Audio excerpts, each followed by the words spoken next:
In 1835, your doctor could prescribe you ketchup. Not as a joke, not as a metaphor, as medicine. Bottled, labeled, and dispensed by physicians who believed, with complete, unshakable confidence, that tomato extract could cure liver disease, diarrhea, and what they called bilious attacks. But here's what nobody tells you. The story of ketchup as medicine isn't just a funny footnote in culinary history.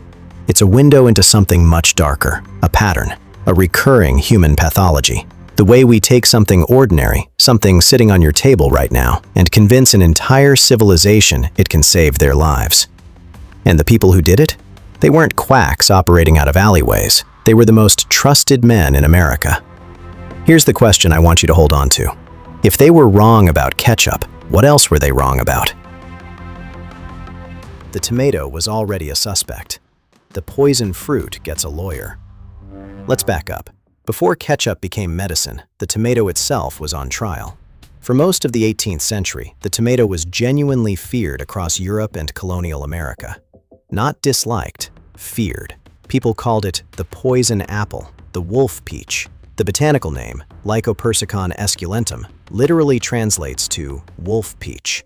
That's what scientists named it. Not farmers, not fearful peasants, scientists. The fear wasn't entirely irrational. Wealthy Europeans ate from pewter plates, plates loaded with lead.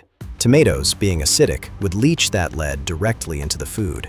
People got sick, people died, and the tomato got the blame. The plate walked free.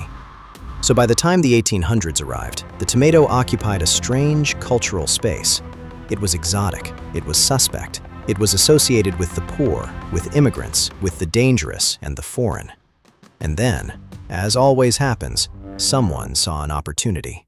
His name was John Cook Bennett, and he was, depending on who you ask, either a visionary physician or one of the most spectacularly dishonest men of the 19th century. Bennett was an Ohio doctor with an almost supernatural ability to position himself at the center of whatever the moment demanded. He had opinions about everything. He published constantly, and in 1834, he turned his attention to the tomato. He began writing, in newspapers, in medical journals, in pamphlets distributed across the country, that the tomato was not a poison. It was a cure. Specifically, he claimed tomatoes could treat liver disease, diarrhea, indigestion, skin conditions. He said it was one of the most powerful deobstruents of the materia medica. A deobstruent, for the record, is something that removes blockages from the body's passages. Nobody asked him for evidence. This was 1834. Evidence was optional. The newspapers ran with it. The public, already primed by decades of patent medicine culture, a world where tonics and bitters and syrups promised to cure everything from gout to heartbreak, absorbed Bennett's claims like a dry sponge. And almost immediately, someone started selling pills. By 1835, Dr. Archibald Miles was manufacturing and distributing Dr. Miles Compound Extract of Tomato, sold as a liver pill, marketed as a concentrated medicinal dose of the miraculous tomato, priced at a premium, endorsed implicitly by the entire edifice of American medical authority. It was, in the most technical sense possible, ketchup in a pill, and it sold enormously. Here's what makes this remarkable and slightly unsettling. Bennett and Miles weren't operating in a vacuum. They were responding to something real. Liver disease was genuinely rampant in 19th century America. The diet was catastrophic. Salted meat, white flour, almost no vegetables. People were sick in ways they couldn't explain. And when a credentialed man with a confident voice told them the answer was a tomato pill, they wanted to believe him. They needed to believe him. That need, remember it, it comes back when snake oil wears a label. By the 1840s, the tomato medicine market had exploded. Multiple manufacturers were producing tomato extract pills. Advertisements ran in mainstream newspapers, alongside advertisements for land sales, church services, and political candidates. The tomato pill was not fringe, it was not underground. It was woven into the fabric of ordinary American commercial life. But now, the story gets strange. Because Bennett, the man who started all of this, had a problem. He'd published his tomato claims so widely, so confidently, and with so little supporting evidence that other physicians had started to push back. real physicians, men who actually ran clinical observations, who noticed that their patients taking tomato extract were not, in fact, recovering from liver disease at any rate distinguishable from patients taking nothing at all. The medical establishment, still young, still messy, still defining itself, began to distance itself from Bennett's claims. Articles appeared, criticism mounted, and Bennett doubled down. He expanded his claims, added new conditions tomatoes could cure, attacked his critics personally. He accused skeptics of being in the pocket of competing patent medicine manufacturers. Sound familiar? The pattern here is not unique to 1835. The pattern is eternal. Meanwhile, the pill market had developed its own immune system. Competitors began claiming their tomato pills were more concentrated, more pure, more effective than rival brands. The pills bore doctors' endorsements, some real, some fabricated. Some bottles included elaborate, multi-page pamphlets explaining the science.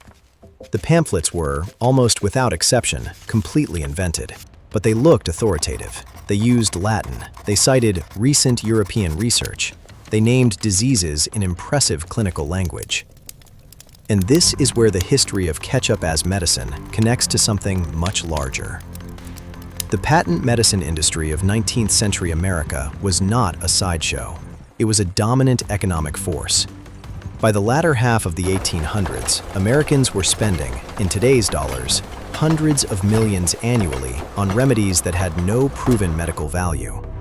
Soothing syrups for infants that contained morphine. Tonics for female complaints that contained cocaine and alcohol. Cures for cancer, cures for blindness, cures for death, essentially, if you read the marketing carefully enough. Tomato pills were, in retrospect, one of the more innocent entries in this catalog. But here is the piece of evidence that should make you pause.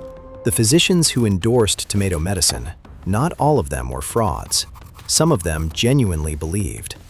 They had observed patients who seemed to improve.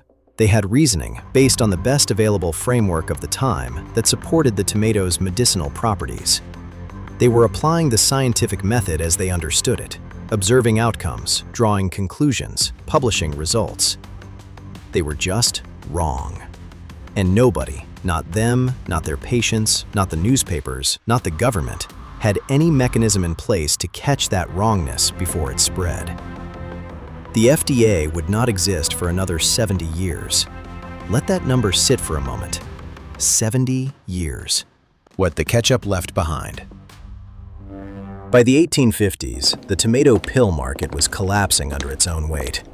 Too many manufacturers, too many competing claims, too many patients who had taken the pills faithfully for months and remained stubbornly still sick.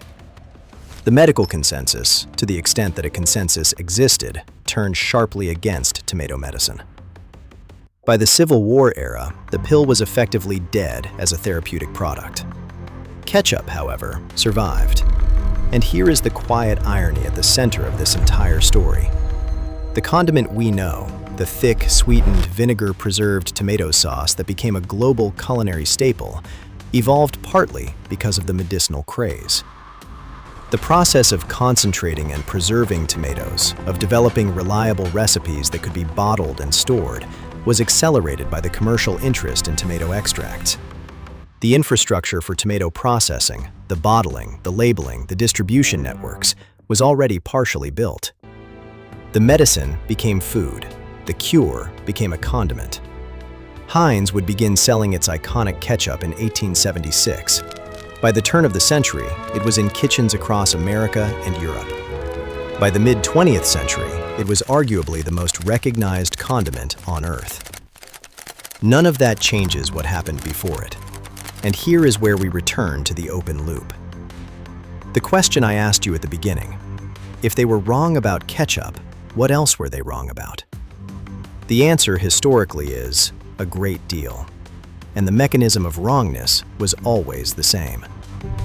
A credentialed authority, a population in genuine distress, a product that offered the shape of a solution, a commercial incentive that outpaced the evidentiary process, and a collective human need, not just for cures, but for certainty, for a confident voice in a world of uncontrolled suffering. Tomato pills are gone, but the architecture that produced them, that architecture is still standing. Look at any decade in the last 2 centuries. Find the thing everyone was confidently recommending. Lobotomies were a Nobel Prize-winning procedure in 1949. Hormone replacement therapy was prescribed as broadly preventive care for decades before the trials caught up. Bloodletting was standard medicine for over 2,000 years. 2,000. The tomato pill lasted about 15. In the long catalog of things we were wrong about, ketchup is almost charming. Almost. Here's the thing that actually keeps me up at night about this story. John Cook Bennett, the man who launched the whole tomato medicine movement, never faced any professional consequences. He moved on. He reinvented himself. He became a general in the Nauvoo Legion in Illinois. He was briefly a senior figure in the early Mormon Church before being expelled for reasons that are their own documentary entirely. He taught obstetrics. He wrote books on poultry breeding. He died in 1867, professionally intact, never having accounted for the tomato pills. The patients who took those pills and didn't get better, they just kept being sick. Some of them died of the liver conditions the pills were supposed to cure. Some of them kept buying pills from the next confident man with the next confident claim. The tomato, to its credit, did eventually deliver on some of its promises. Tomatoes are high in lycopene, a powerful antioxidant with genuine evidence-supported health benefits.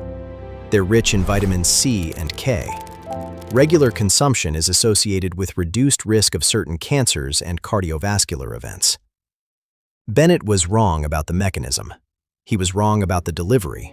He was wrong about the specific claims. But the tomato was not entirely lying. Which is, honestly, the most unsettling part of this whole story. Not that a charlatan made a false claim, but that the false claim was built around something that turned out to be partially true. Because that's how it always works. The best medical frauds, the most durable health myths, the claims that outlast every debunking, they never start from nothing. They start from almost.